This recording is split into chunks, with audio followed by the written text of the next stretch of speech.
ఈరోజు మంత్రి గారు కూడా నిన్న అంతకంటే ముందు మొన్న ఇదే సభలో మంత్రి గారు కూడా అధికారికంగా లేఖలు రాసినరు,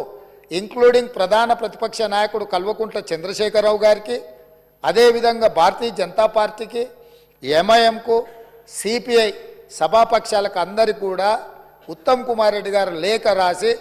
ఈరోజు 10 గంటలకు సభా సమావేశాన్ని ఏర్పాటు చేసుకొని దీని మీద ఆహ్వానం పలికి ఆ తర్వాత మనము అక్కడికి బయలుదేరదామని చెప్పడం జరిగింది అధ్యక్ష. ఈ నేపథ్యంలో ఈరోజు మనమందరం మంతనికి వెళ్ళి మేడిగడ్డ బ్యారేజీను చూసి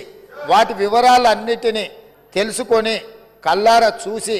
విజిలెన్స్ ఇచ్చే నివేదికను అక్కడ వాళ్ళు శాసనసభ్యులకు శాసన మండలి సభ్యులకు వివరించిన తర్వాత మంత్రులతో సహా అది చూసి వచ్చి రేపో ఎల్లుండో తమరి అనుమతితో సాగునీటి పారుదల శాఖ మంత్రి గారు శ్వేతపత్రాన్ని సభలో పెట్టబోతున్నారు.